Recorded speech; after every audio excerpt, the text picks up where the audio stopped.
Hey, what's up YouTube? Lightsaber Samurai here, and I'm back again with another video.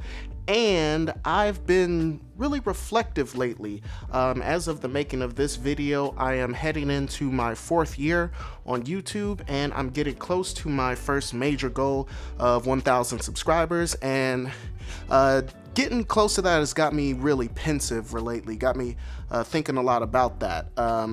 Primarily because of the 920 so subscribers I have as of right now, 650 of them I've gained since the 1st of January. So that got me thinking, well, what is the reason for that? And I can come up with 2 major reasons. The first one, honestly, I just wasn't very consistent. I would make a video every month, sometimes twice a month, and then expect everybody to flock to my channel. The second reason has a lot to do with the title of this video. So without further ado, let's talk about it.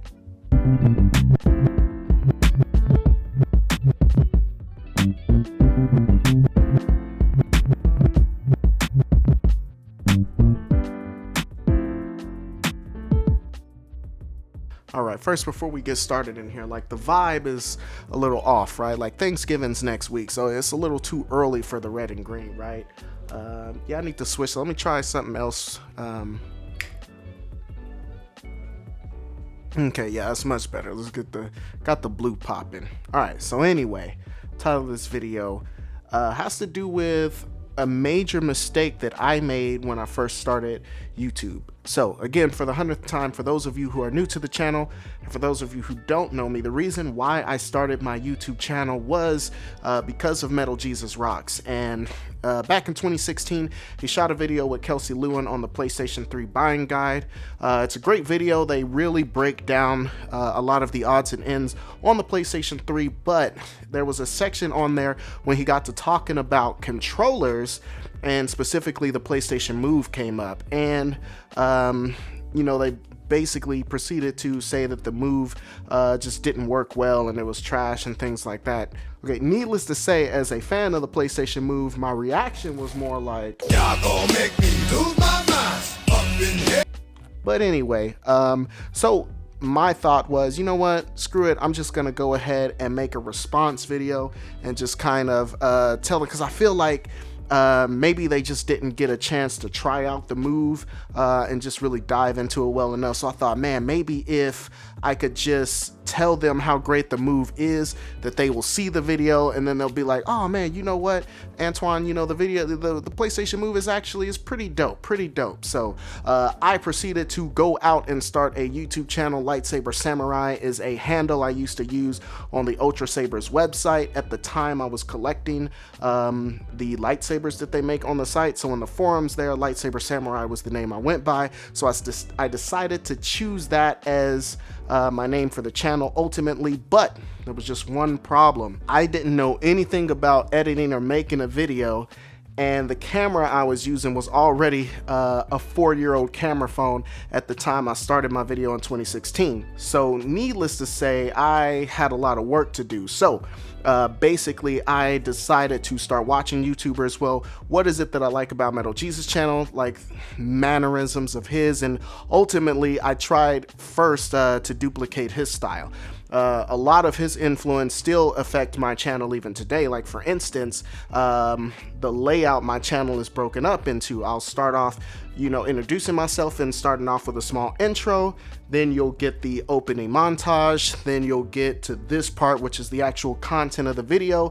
I end it with a bumper and, you know, leave you some links to other videos you can watch with a picture and stuff. Very much like Metal Jesus does it. So honestly, when I went to work initially building my channel, I was trying to bite Metal Jesus style really hard. Everything from the way he positioned himself in front of the camera, in front of his gaming shelves, to subconsciously, I think I was trying to talk like him, and things like the cadences and the way I spoke was very unnatural and very not me. Even my wardrobe. So most of you who've been watching my channel lately know my wardrobe, just like in real life, and my girl will tell you, my wardrobe was basically plain black t-shirts, white t-shirts, gray, just plain neutral color t-shirts and jeans. That's basically how I dress, and some tennis shoes on it. Like, that's how I dress. But when I started my YouTube channel, He was doing, you know, the different video game shirts, and so I was going out to GameStops and stuff and trying to buy, you know, video game shirts, because I'm like, yeah, this is what they like when I get here. And I got like a Nintendo shirt. I don't even like Nintendo that much, I really don't, but I'm sitting there and then Nintendo shirts popping, and just all in all, just the way I was acting, the way I was portraying myself was very not me. And I think subconsciously, you know, probably viewers at the time, a lot of people that watch my videos probably picked up on that. So what happened? So what changed it? About a year or so into my YouTube journey, I started to get more comfortable with editing videos and things like that on my cell phone, and it was time to upgrade my cell phone. Again, I started my channel in mid 2016. My cell phone was the BlackBerry. I've shown it in a previous video. The BlackBerry phone from 2012, so the camera on it was straight trash by the standards of 2016. Upgraded to the LG V20, started shooting videos on that. Quality went up a little bit, but it wasn't really to the level that I was really trying to get it on. Eventually, one day I was in a pawn shop and found my first DSLR camera. That was the Canon T5i, a fantastic camera. I love that camera a lot. I brought it, actually I didn't bring it home that day. I was broke. I had enough to put a down payment on it and worked out a layaway plan. Month or two later, get the camera, get it home, and turn it on, and had no clue what to do with it.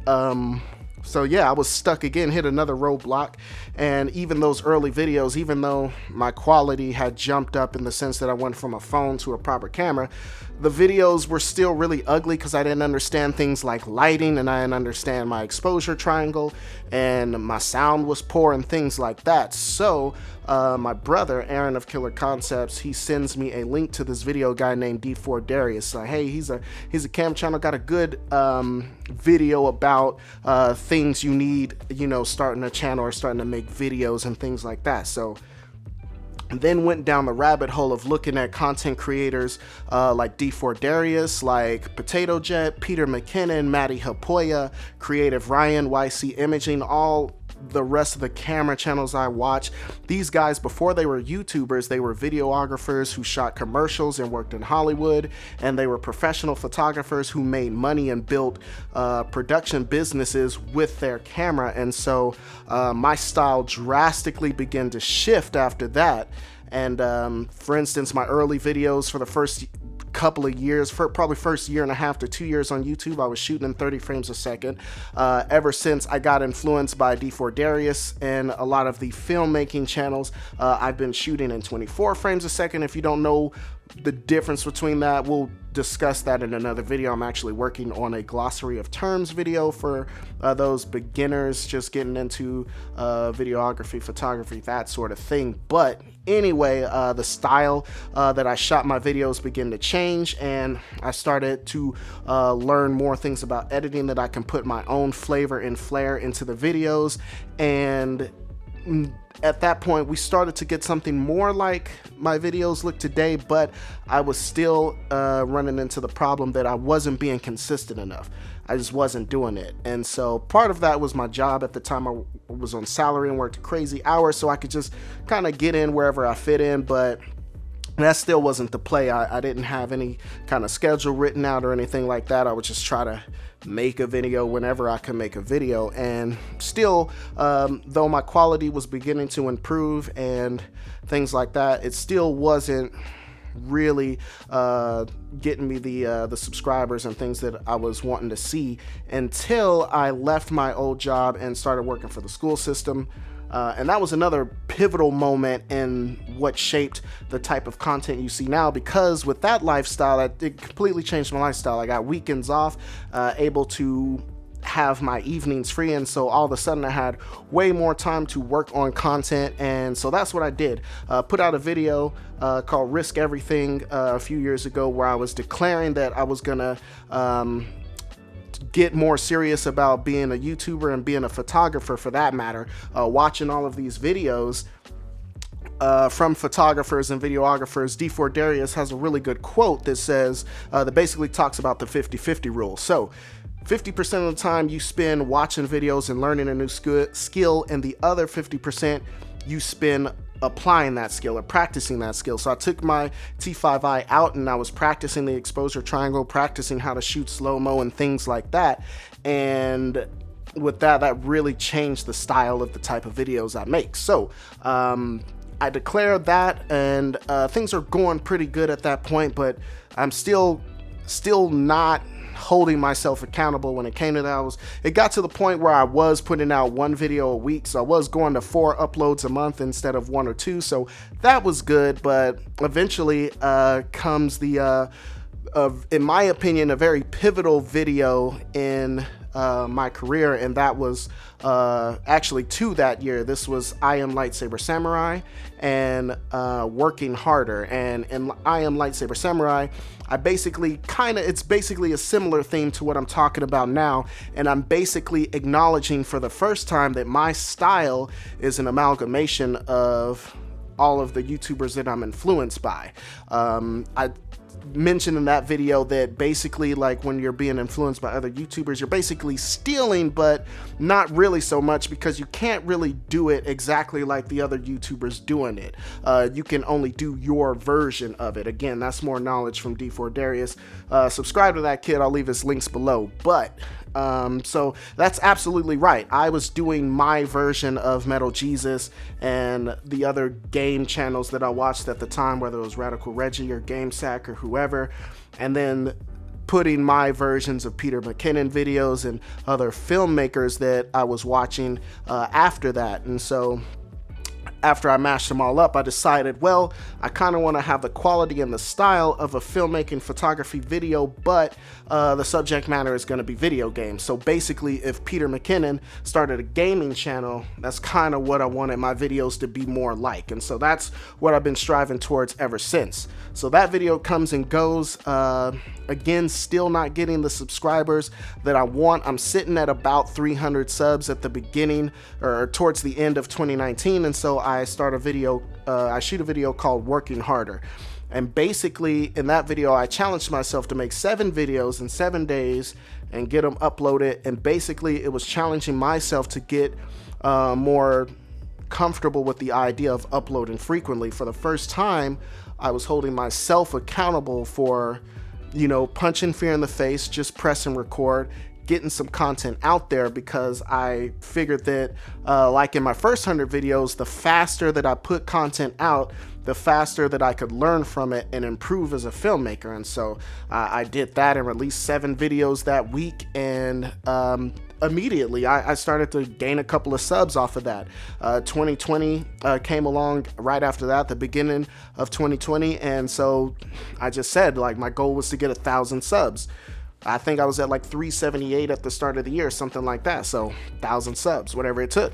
And again, I tried to keep my consistency up, and you know, really started to grow the channel after that. And so basically the moral of the story, what I'm trying to say through all of this is, because the ironic thing is that as I begin to diversify my skills and start to put things together, I became more me. I began to become more comfortable with just kind of infusing my worldview and the way that I speak normally and things like that into my YouTube videos. And less I stopped becoming Metal Jesus Rocks. I stopped trying to be Peter McKinnon and D4 Darius and YC Imaging and Creative Ryan, and started to become Lightsaber Samurai. So that's all I got for you. Just a quick video. Like I said, I was just being been feeling really pensive this week, and just been thinking a lot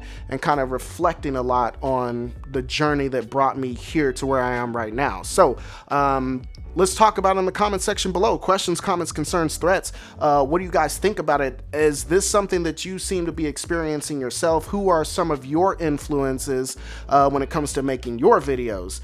As always, if you like this content, go ahead, hit that like button, subscribe. If you haven't done so already, you'll be glad you did. I do believe that's all I got for you. Lightsaber Samurai out. Peace. All right, real fast. P.S. The hat is staying. Okay? I don't care. The hat, okay?